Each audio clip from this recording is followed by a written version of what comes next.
मेरे प्यारे दोस्तों, आप सबको नमस्कार। स्वागत है हमारे यूट्यूब चैनल पे। तो आज रेशियो का हम लोग का 5वां लेक्चर होगा। 100 तक का सॉल्यूशन कर चुके हैं। अगर नहीं देखे हैं तो उसका प्लेलिस्ट भी दे दिया गया है। तो बिल्कुल सीरियल नंबर से प्रैक्टिस करते आइए और अपना स्पीड को चेक करिए। और आज जो है हम लोग अपनी बात को शुरू करेंगे 101 से लेकर 125 तक। ये रहा आज का पहला सवाल। लिखा है 16 और 22 का जो रेशियो है 22 और 25 के रेशियो के बराबर है। इसका मतलब हमें बराबर समझना। मतलब 16/22 बराबर 22/25। क्रॉस गुना करिएगा तो 22² बराबर 16 × 25। तो 22 बराबर 16 का स्क्वायर रूट 4 आ जाएगा, 25 का 5 आ जाएगा, यानी 20। कौन सा ऑप्शन? D option. अगला सवाल, 9 की पावर 3.5 3 की पावर 5 का रेशियो बताइए क्या होगा। तो बेस में 3 है, यहाँ भी बेस में 3 बना दीजिए। तो 3 की पावर 2 करिएगा तो पावर ओवर पावर पावर गुना होकर ये 7 बना देगा। और रेशियो का मतलब बटा होता है। तो आप ऐसे आप समझ सकते हैं 3/5। अब बेस सेम है तो पावर घट जाएगा, यानी 3 की पावर 7 में 5 जाएगा 2, यानी आ गया 9। और 9 को लिख सकते हैं 9 और 1 का रेशियो। D option. 1344 को 3 व्यक्ति में बांटना है, कितना के रेशियो में? 3 4 5 के रेशियो में। वितरण में सबसे बड़े और सबसे छोटे हिस्से का अंतर। तो सबसे बड़ा जो है 5 यूनिट है और सबसे छोटा 3 यूनिट है। अंतर यानी 2 यूनिट का वैल्यू हमसे पूछ रहा है कि 2 यूनिट का वैल्यू कितना होगा। 1344 जो है पूरा कितना यूनिट का वैल्यू दे रखा है? 4 3 7 5 12 यूनिट का। तो 12 यूनिट का वैल्यू 1344 है, तब पूछ रहा है 2 यूनिट का वैल्यू कितना होगा। सॉल्व कर दीजिए। 12 से एक बार में और 12 गुना 12 करिएगा तो 144 आ जाएगा, यानी 224, जो कि ये ऑप्शन सही है। अगला सवाल। एक कंपनी अपनी अर्जित लाभ कंपनी के 3 भागीदारों के बीच 1:3:5 के अनुपात में वितरित करती है। सबसे छोटे और सबसे बड़े हिस्सों के बीच का अंतर 80,000 है। 80,000 को पकड़िए कि क्या दिया हुआ है। सबसे बड़ा और सबसे छोटा का अंतर। रेशियो में सबसे बड़ा और सबसे छोटा का अंतर आपको कितना यूनिट दिख रहा है? 4 यूनिट। मतलब 4 यूनिट बराबर है 80,000। तो हमसे कंपनी का कुल लाभ पूछ रहा है, नहीं 5 3 8 1 9 यूनिट का वैल्यू पूछ रहा है। तो 1 यूनिट का वैल्यू निकालने के लिए 4 से भाग, 9 यूनिट का वैल्यू निकालने के लिए 9 से गुना। खत्म। 9 दूना 18, यानी 18,000। नहीं, 9 दूना 18, नहीं 1,80,000। अगला सवाल। एक विद्यालय में 162 विद्यार्थियों में से 72 लड़के और शेष लड़कियां हैं। तो विद्यालय में लड़कियों की संख्या और लड़कों की संख्या का अनुपात। बहुत आसान क्वेश्चन पूछा गया है, अरिथमेटिक आसान इसमें है। तो 162 विद्यार्थी जिसमें 72 लड़का है। तो पूछा हमसे गया है कि लड़की की संख्या और लड़का की संख्या का अनुपात। तो लड़का दे रखा है कितना? 72। 162 में अगर आप 72 को माइनस कर दीजिएगा तो बच जाएगा, वो लड़की हो जाएगी, यानी 90 लड़की। काटिएगा तो 18 पच्चे 90, 18 चौ 72, यानी रेशियो आ जाएगा 5 और 4 का। एक धनराशि को 3 व्यक्ति एबीसी में इतना के अनुपात में बांटना है। ए को बी की तुलना में 1500 ज़्यादा मिलता है, तो सी का हिस्सा क्या है? इसका मतलब पहले समझिए। 3 और 1 4/3 लिखा हुआ है। अगर ये 4/3 लिखा हुआ है तो पहले 3 से सबको गुना कर लीजिए ताकि रेशियो स्टैंडर्ड बन जाए। तो 3 तिया 9, 3 दूना 6, और वो हो जाएगा 4। अब फिक्स वैल्यू को पकड़िए कि फिक्स वैल्यू किसका दिया हुआ है। तो कह रहा है ए को बी की तुलना में 1500 ज़्यादा मिलता है। ए को बी की तुलना में 1500 ज़्यादा मिलता है। और यहाँ ए को बी की तुलना में कितना यूनिट ज़्यादा मिल रहा है? 3 यूनिट। 3 यूनिट बराबर 1500 है। तो हमसे पूछ रहा है सी का हिस्सा, मतलब 4 यूनिट का वैल्यू पूछ रहा है। 3 पचे 15, 5 चौ 20, यानी 2000। अगला सवाल। एक्स वाई के बराबर नहीं है और एक्स जेड का square is to Y plus Z का स्क्वायर बराबर एक्स और वाई है। तो ए का वैल्यू ज्ञात कीजिए, जिसके लिए लिखा हुआ है एक्स और ए का रेशियो ए और वाई के रेशियो के बराबर है। मतलब ए स्क्वायर बराबर एक्स वाई। ए का वैल्यू निकलेगा कब? जब हम एक्स वाई का वैल्यू निकालेंगे तब। अब ये थोड़ा सा जटिल दे दिया है, लेकिन कोई बात नहीं, इसको भी करना है। देखिए, सिंपल सवाल जो भी हम लोग कर रहे थे वो तो सब कर लेगा, लेकिन ये जो सवाल कर लीजिएगा तो समझिए प्लस पॉइंट है। समझे? ये लिखा हुआ है और इसको हम पूरे का होल स्क्वायर समझ सकते हैं मेरे में। तो यहाँ पे हम क्या कर सकते हैं, एक साथ स्क्वायर लिख लेते हैं। यानी लिखा हुआ है एक्स प्लस जेड और बटा वाई प्लस जेड पूरे का होल स्क्वायर। अब इसको दो तरीके से बनाया जा सकता है। इसको तो भाई सोल्व करना ही पड़ेगा, क्योंकि इसके बाद कुछ उपाय ही नहीं आपको दिखेगा। आप यहाँ से सोल्व करिएगा। लेकिन अगर अलजेब्रा पढ़े होंगे आप, तो आपको थोड़ा सा कॉन्सेप्ट क्लियर होगा कि अगर इक्वेशन एक रहे, एक बराबर मतलब एक इक्वेशन, इक्वेशन एक रहे और वेरिएबल एक से ज़्यादा रहे, तो जितना इक्वेशन है उतना वेरिएबल को कुछ नहीं करना होता है। मतलब एक इक्वेशन है तो एक वेरिएबल आपको रखना ही है, बाकी दो वेरिएबल को आप क्या कर सकते हैं, हटा सकते हैं। जैसे यहाँ कोई भी दो वेरिएबल आप अपने जो दिल करे वो रख सकते हैं, तीनों नहीं रख सकते हैं दो वेरिएबल। हाँ, अगर दो इक्वेशन रहता और तीन वेरिएबल रहता तो एक को हम जो मर्जी करे वो रख सकते हैं, लेकिन दो को हम नहीं रख सकते हैं, फिर उसको बैलेंस बनाना पड़ेगा। तो यहाँ भी हम वही दिमाग लगाएंगे। लेकिन यहाँ मना कर रखा है कि एक्स बाई के बराबर नहीं होना चाहिए, मतलब एक्स बाई नहीं होना चाहिए बराबर। तो हम क्या करते हैं, देखिए यहाँ पे अगर एक्स बाई का वैल्यू रखिएगा तो फिर कैलकुलेशन लंबा हो जाएगा। तो नीचे बाई जेड रखा हुआ है, तो हम बाई बराबर कुछ रख लेते हैं। बाई बराबर मान लो एक रख लेते हैं और जेड बराबर दो रख लेते हैं। ठीक है, तो यहाँ पे अगर बाई बराबर एक जेड बराबर दो रख लेंगे तो दो एक तीन हो जाएगा। जेड बराबर हम कितना रखना है, दो। अब बाई प्लस जेड करिएगा तो तीन, इसका स्क्वायर। और एक्स का वैल्यू कितना रखना है तो पता नहीं है, और बाई के जगह एक रखना है। अब ये लिखा हुआ है एक्स प्लस टू के होल स्क्वायर को अगर तोड़िएगा तो X square plus two A B यानी फोर एक्स और प्लस फोर बराबर तीन का स्क्वायर नो, यानी नो एक्स। ये नो एक्स है। तो एक्स स्क्वायर माइनस का पाँच एक्स प्लस चार बराबर जीरो आ जाएगा। अब अगर इसको आप तोड़िएगा तो चार से पाँच लाना है, मतलब माइनस चार और माइनस एक करके। अब माइनस चार उधर जाएगा तो प्लस चार, अब माइनस एक उधर जाएगा तो प्लस एक, यानी एक्स का वैल्यू चार और एक आ जाएगा। लेकिन अगर हम एक्स का वैल्यू एक रखेंगे मेरे मित्र, तो एक्स और वाई बराबर आ जाएगा, जो कि गलत हो जाएगा। तो मुझे एक को हटाना पड़ेगा, यानी एक्स की जगह कितना रखना पड़ेगा, चार।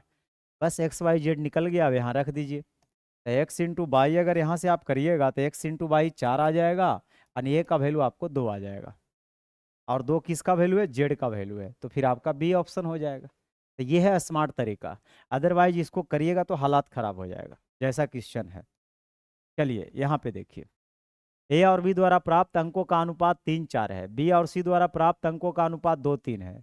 ए और सी का रेशियो पूछ रहा है, घबराइए ही नहीं। ए और बी का रेशियो कितना दिखा रहा है, तीन चार।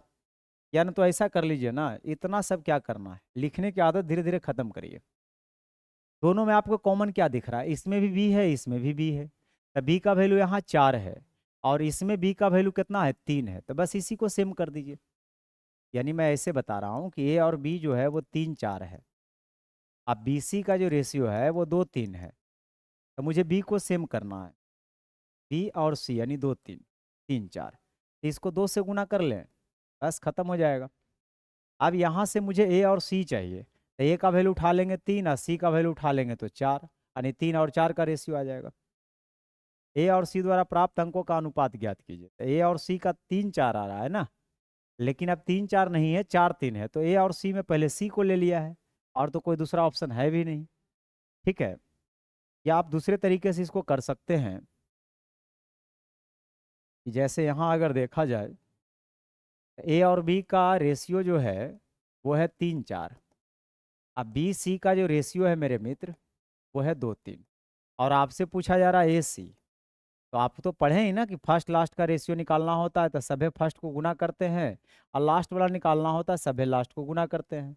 तीन से तीन कट जाएगा और दो से दो दूना चार, एक दो आएगा भाई। उसमें पता नहीं मिस्टेक कैसे हो गया था, डी नहीं होगा, सी ऑप्शन मैच करेगा। उसमें हमको बी को सेम करना था, तो इसमें हम दो से गुना किए थे, और मुझे ए सी चाहिए, तो तीन और छः, यहाँ से तो भी एक दो आ रहा है ना, उस टाइम मिस्टेक हुआ होगा। चलिए आगे बढ़ते हैं।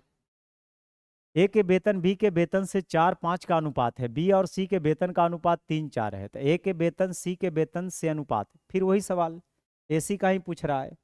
तो फर्स्ट लास्ट पूछ रहा है तो सभे फर्स्ट को गुना करिए, चार तिया 12, और लास्ट वाला अगर गुना करिएगा तो लास्ट वाला है ये 5 और इसका लास्ट में है 4 यानी 5 24।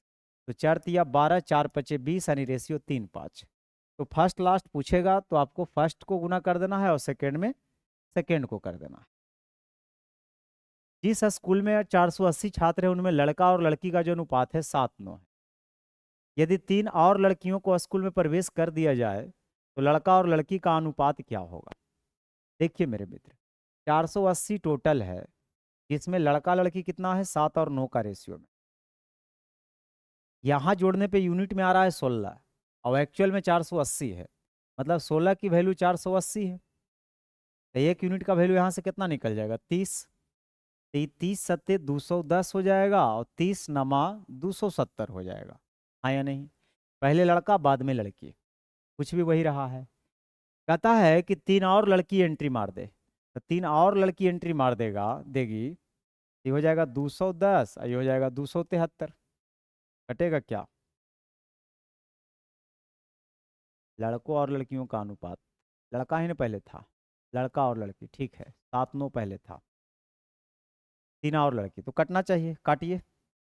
7 से तो मेरे ख्याल से कटना ही चाहिए। 7 सतिया 21 सतनामा 63, 3 से 10 बार में, 3 से 13 बार में, तो 10 और 13, कौन सा ऑप्शन? ये ऑप्शन। दो संख्याओं का अनुपात 5-3 है और दोनों संख्याओं का अंतर 34 है। अंतर 34 है, रेशियो में अंतर कितना है? 2 यूनिट। तो 2 की वैल्यू 34 है, तो 1 का निकालने के लिए डिवाइड करते हैं ना।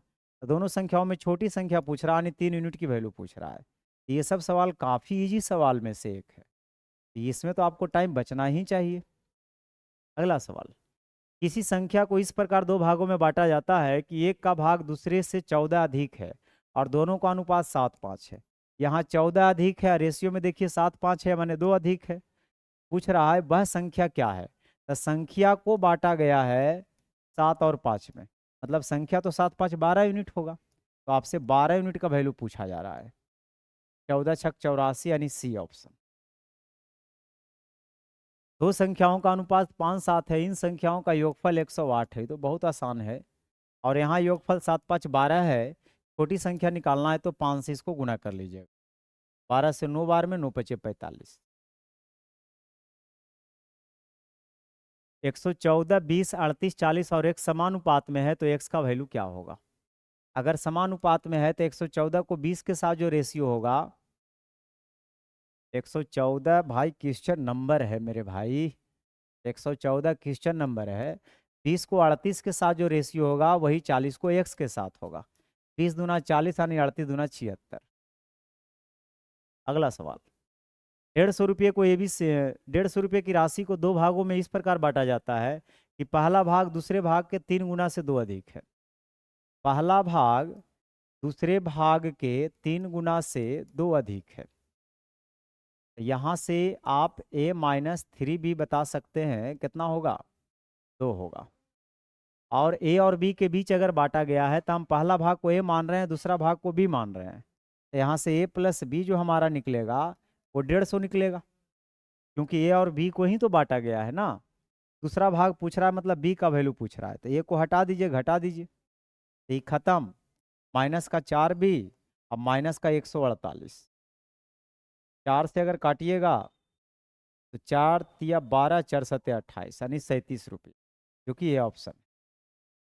अगला सवाल, दो संख्या ए और बी इस प्रकार है कि a/24 प्रोपोर्शनल 24:b, a/b बराबर b/192। तो a प्लस बी पूछ रहा है, क्या होगा? कुछ भी नहीं है। a/24 बराबर दे रखा है 24/b, तो यहाँ से a इंटू बी निकल जाएगा, 24 गुना 24। बोलेंगे बिल्कुल, निकालिए। फिर आगे देखिए क्या कर रहा है। यहाँ से आप अगर करिएगा तो b² बराबर 192a आ जाएगा। b² बराबर 192a आ जाएगा। तो ए का वैल्यू हम वहाँ से निकाल सकते हैं। ए का वैल्यू b² बटे 192। तो ए का वैल्यू हो जाएगा b² बटा 192। हाँ, ये फंसा दिया, ये फंसा दिया। तो बी क्यू हो जाएगा 192 को 24 गुना 8 लिख लीजिए। आई 3 24 सही है। अब आपको क्यूब रूट ही ना चाहिए इसका, तो 3 24 का 1 24 हो जाएगा और 8 का तो 2 जानवे करते हैं, यानी 24 दूना 48, यानी बी का वैल्यू यहाँ से 48 निकल जाएगा। तो बी के जगह अगर आप 48 रखते हैं, तो बी के जगह अगर 48 रखते हैं मेरे मित्र, तो ए गुना 48 बराबर 24 गुना 24, तो 24 दूना 48, 2 से 12 बार में, यानी ए का वैल्यू 12 आ जाएगा। बी 48 आएगा और ये 12 आ जाएगा, तो ए प्लस बी बताइए। 48 और 12 मिला के कितना हो जाएगा? 60।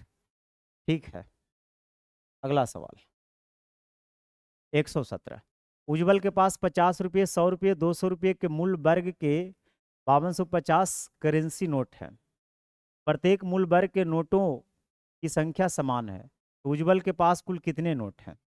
देखिए, इसके पास 50 रुपये के सिक्के हैं और 100 रुपये के सिक्के हैं और 200 रुपये के सिक्के हैं, 200 रुपये के नोट हैं, है ना। टोटल 5250 नोट है टोटल, और नोटों की संख्या आपस में बराबर है, मतलब 1:1:1:1। वहाँ नोटों की संख्या 5250 है और यहाँ नोटों की संख्या कितना है? 50 रुपया के एक नोट, 100 रुपया के एक नोट, 200 रुपया के एक नोट, यानी 3 है। पूछ रहा है उज्जवल के पास कुल कितने नोट हैं, तो यहाँ पे आपको 3 से गुना कर लेना है, 3 से गुना कर लेना है। लेकिन यहाँ पे इस बात को ध्यान में रखना है कि 5250 के करेंसी नोट है। 5250 इसमें करेंसी नोट है, आप मुझे ये बताइए, और नोटों की संख्या भी बराबर है, नोटों की संख्या भी क्या है, तो उसके पास कुल कितने नोट हैं? को लगता है ये रुपया में होना चाहिए, नहीं। 5250, 5250 रुपया अगर बनाते हैं, तो यहाँ 200, 100, 300, 350 आ जाएगा। और कुल नोटों की संख्या निकालेगा तो 3 से गुना अगर करते हैं, तो अगर हम इसको काटें तो मेरे ख्याल से 10 बार में 350, तो 15 बार में कटना चाहिए। अब 15 या 45, देखिए आ गया, देखिए तो। हाँ, तो ये जो है ना, इतना रुपया है, इसमें ये होना चाहिए, कोई बात नहीं। अगला सवाल, आई बराबर 7/3 जे बराबर 4/5 के, तो आई जे का रेशियो पूछ रहा है। तो पहले आई और जे का रेशियो बताइए, 7/3, फिर जे और के का रेशियो बताइए। तो जे और के का रेशियो 4/5। अब दोनों में कॉमन क्या दिख रहा है? दोनों में आपको कॉमन दिख रहा है जे, तो ऊपर में जे का वैल्यू 3 है और नीचे में जे का वैल्यू 4 है, तो इसको सेम कर लीजिए। तो इसको 4 से गुना कर लीजिए ऊपर नीचे, या इसको 3 से। अब ऐसा करने से जे दोनों जगह सेम हो गया। अब आपको आई चाहिए, तो 7×4 = 28। फिर आपको क्या चाहिए? आई के बाद जे, तो जे चाहिए तो 4×3 = 12 कहीं से भी उठाइए, और के चाहिए तो 5×3 = 15। तो 28, 12, 15 कौन सा ऑप्शन? B option. 119 नंबर सवाल, अब आरआरबी एनटीपीसी सीवीटी चालू होता है, जिसमें 9/5/2022 से लेकर 17/6/2022 तक का सवाल पूछा गया है मेरे मित्र। तो देखते हैं किस टाइप के सवाल पूछा गया है। y बराबर 2/3 बराबर जेड का 8/15। तो बस एक ही बात है, तो 2y/3 बराबर लिखा है 8z/15। तो y और z का रेशियो पूछ रहा है। तो y/z अगर निकालना चाहते हैं, तो ये 8/15, आई 2/3 है, उधर जाकर 3/2 हो जाएगा। ये 4 बार में, यानी 5 बार में, यानी 4/5 का रेशियो आएगा। आइए 120, 11, 15, 20 और 30 प्रत्येक में क्या घटाया जाए कि प्राप्त संख्याएं समानुपात हो जाए? एक ही अनुपात मतलब समानुपात। अब यहाँ पे खुद बोल रहा है प्रत्येक में से घटाया जाता है। अब यहाँ पे थोड़ा सा छोड़ दिया है, प्रत्येक में से के घटाया जाता है, तभी तो के आएगा, अदरवाइज के कहाँ से आएगा? तब प्रत्येक में से के घटाया जाता है। तो एक तो आप लोग तरीका जानते हैं, इसका फॉर्मूला भी आप जानते होंगे, लेकिन मैं आपको बिल्कुल शानदार तरीका बताऊंगा जो एकदम यूनिक रहेगा, आपको मज़ा भी आएगा। अब इसको अगर सोल्व करिएगा तो आपको इस तरह से करना पड़ेगा, 21 - 15, 11 - के, 15 - के बराबर 20 - के बटा 30 - के। समानुपात का मतलब यही ना होता है, पहला दूसरा का जो रेशियो होगा, तीसरा चौथा का वही रेशियो होगा। अब इसको सोल्व करने में टाइम निकल जाएगा। अब आपको मैं एक तरीका बताता हूँ, ये वाला तो आपको लिखना ही लिखना है, 11 - के बटा 15 - के। अब मैं कहूँ इसको मत लिखिए, इसको लिखने का मैं नया तरीका आपको बताता हूँ। वो नया तरीका क्या है कि पहला और तीसरा का डिफरेंस ले लीजिए। तो 20 और 11 में कितने का डिफरेंस? 9 का। अब फिर बच गया उसका डिफरेंस ले लीजिए। तो 15 और 30 में कितने का डिफरेंस? 15 का। इससे आप सोल्व करिए, ये बिल्कुल स्मार्ट तरीका है। तो 5 के 3 के घट के आ जाएगा 2 के, 11 पचे 55, 15 तिया 45, यानी 10 के का वैल्यू 5। ये शानदार तरीका है मेरे मित्र, इसमें कुछ भी याद रखने की जरूरत आपको नहीं है। तो ये बेस्ट तरीका है। अब हमसे पूछ रहा है कि अगर के जगह हम 5 रखेंगे तो इसके बीच मध्यानुपाती क्या होगा? तो के जगह 5 रखेगा तो 5 दूना 10 और 2 12 हो जाएगा। अब 5 का स्क्वायर 25 थी, अब 75 हो जाएगा। अब 75 और 12 का मध्यानुपाती आपको पता है ना, मध्यानुपाती कहेगा तो रूट ए भी होता है। 12 को आप लिख लीजिए 4 तिया 12। अब 25 को लिख 75 को लिख लीजिए 25 तिया 75। तो 4 का स्क्वायर रूट यहाँ से निकाल लीजिएगा, 2 हो जाएगा। 2 3 का 1 3, 25 का 5। तो 5 तिया 15 दूना 30, जो कि डी ऑप्शन बिल्कुल सही है। तो हमें बिल्कुल अपने आप को फास्ट रखना है, स्लो नहीं रखना है। अगला सवाल 121। राम और रहीम के पास कुल मिलाकर 1210 रुपया है। राम का 1/3 धन रहीम की राशि के 2/5 के बराबर है। राम का 1/3 और रहीम के 2/5 के बराबर है। तो राम और रहीम का जो रेशियो होगा मेरे मित्र, 2/5 उधर जाएगा तो 3/1, यानी रेशियो आ गया 6 और 5 का। अब यहाँ टोटल था 1210 राम और रहीम के पास, और यहाँ टोटल है 6 5 11। टोटल का तुलना टोटल से। रहीम के पास कितना रुपया है? तो रहीम के पास 5 यूनिट है। बस सोल्व कर दीजिए। 11 बार में 11 पचे 55, यानी 550 कहाँ गया जी? D option. अगला सवाल।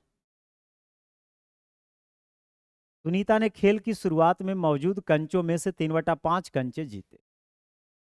जितना कंचा था उसका 3/5 कंचे जीते। रवि ने शेष कंचे में से 2/3 कंचे जीते, जबकि सनी ने से 7 कंचे जीते। तो सुनीता ने कितने कंचे जीते? मान लीजिए कंचों की संख्या नीचे में 5 दिख रहा है, 3 दिख रहा है, 15 मान लीजिए। तो टोटल आप मान के चलिए कि शुरुआत में 15 कंचा रहा होगा। उसके बाद अब ये कह रहा है कि सुनीता ने क्या की? 3/5 कंचे जीते। अब 15 का 3/5 करिएगा ना, तो 5 तिया 15, तो 3 तिया 9 यूनिट आ जाएगा। रवि जो है, रवि शेष कंचे में से 2/3 कंचे जीते। तो मतलब 9 तो ये जीत ही ली, तब बचा कितना? 6। अब 6 का 2/3 जीती, तो 6 का 2/3 मतलब समझ रहे हैं, 4 जीती, 4 जीता। तो 9 4 13 हो गया, तो बच गया 2, और जो बच गया वो कौन जीता? सन्नी। तो सन्नी जो है 2 यूनिट जीतेगा। से 60 कंचे सन्नी जीते, और यहाँ सन्नी को 2 यूनिट बता रहा है, तो 2 यूनिट की वैल्यू 60 है।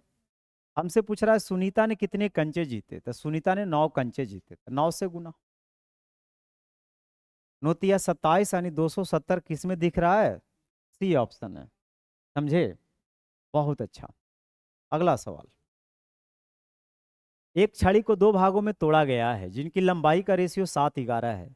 छोटे भाग की लंबाई 77 है मेरे मित्र, और रेशियो में छोटे भाग की लंबाई 7 है। तो 7 यूनिट की वैल्यू 77 है। पूछ रहा है संपूर्ण छड़ी की लंबाई, यानी 18 यूनिट का वैल्यू आपसे पूछ रहा है। 7 से 11 बार में 18 गुना 11 करिए, 18 बाकी 1, 18 19, यानी 198 मीटर में बदलिएगा, 2 डिजिट के बाद पॉइंट लग जाए। जॉन किसी दुकान से 3 वस्तुएं खरीदता है। वह ए का मूल वस्तु बी के मूल के इतना के बराबर था, जबकि सी का मूल वस्तु बी के मूल के 3/4 के बराबर था। चीज वही है, लैंग्वेज थोड़ा सा चेंज है। वस्तु ए का मूल अगर 88 रुपया था, तो सी का मूल कितना था? देखिए मेरे मित्र, कितना आसान है। ए का मूल बी के मूल का 2/3 है, मतलब ए बी का रेशियो कितना है? 2 3। सी का मूल बी का 3/4 है। सी का मूल बी का 3/4 है। बी में का लगल है, तो बी अगर 4 होगा तो सी कितना होगा? 3 होगा। अब दोनों में कॉमन दिख रहा है कुछ? हाँ, बी दिख रहा है। तो बी को सेम करिए, ऊपर 4 से और नीचे 3 से। अगर बी सेम हो गया है, तब हमसे पूछ रहा है कि ए का मूल 88 था और यहाँ रेशियो में ए का मूल देख लीजिए, 4 दूना 8 यूनिट है, 8 यूनिट की वैल्यू 88 है। हमसे पूछ रहा है सी का मूल, तो सी का मूल यानी 9 यूनिट का वैल्यू हमसे पूछ रहा है। तो ये 11 बार में कटेगा, 11 नंबर 99, यानी बी ऑप्शन बिल्कुल सही है। ये रहा आज का आखिरी सवाल 125 नंबर। x प्लस 1:x+5 बराबर इतना है। अच्छा, 12 मतलब करना पड़ेगा इसमें, क्योंकि सेम चीज नहीं जुड़ रहा है ना, सेम चीज जुड़ा था तो मैं ट्रिक लगा देता। यहाँ बोल रहा है x+1/x+5 बराबर है मेरे मित्र x+17/x+53। यहाँ हिट एंड ट्रायल आप लगा सकते हो, क्योंकि सोल्व करिएगा तो फिर आपका टाइम निकल जाएगा, तो आपको कुछ एक्स्ट्रा तो सोचना ही पड़ेगा बाकी से। तो बाकी लोगों से एक्स्ट्रा सोचना है तो आप वैल्यू रखना चालू कर दीजिए। और x का वैल्यू सबसे बढ़िया 1 रहता है, 1 2 3 यही सब रखिए। अगर 1 रखते हैं तो 17 1 18 आएगा, और 53 1 54, ये कट गया, इस समझिए यही होगा। 1 रखिएगा तो ऊपर 2, और 1 रखिएगा तो 5 1 6। देखें तो x बराबर 1 रखने पे सेटिस्फाइड कर रहा है, तो बस खत्म हो गई बात। अब करा x+5 और 9x-1 के बीच मध्यानुपाती, तो x के जगह 1 रखिएगा तो 5 1 6, 9 में से 1 जगह 8। अब इसका मध्यानुपाती कह रहा है, तो आप ऐसा कर सकते हैं, 6 को लिख लीजिए, 2 तिया 6, 4 दूना 8 लिख लीजिए। 4 का 2 होता है मेरे मित्र, 2 को 2 2 का 1 2 हो जाएगा, यानी 4√3। कहाँ है लिखा हुआ है, डी ऑप्शन। उम्मीद करता हूँ आपको बहुत मज़ा आया होगा, तो जल्दी से एक लाइक कर दीजिए, चैनल पे नए हैं सब्सक्राइब करिए, दोस्तों के साथ भी शेयर करिए, और कमेंट बॉक्स में कमेंट करके ज़रूर बताइए, है ना, कि वीडियो आपको कैसा लगा।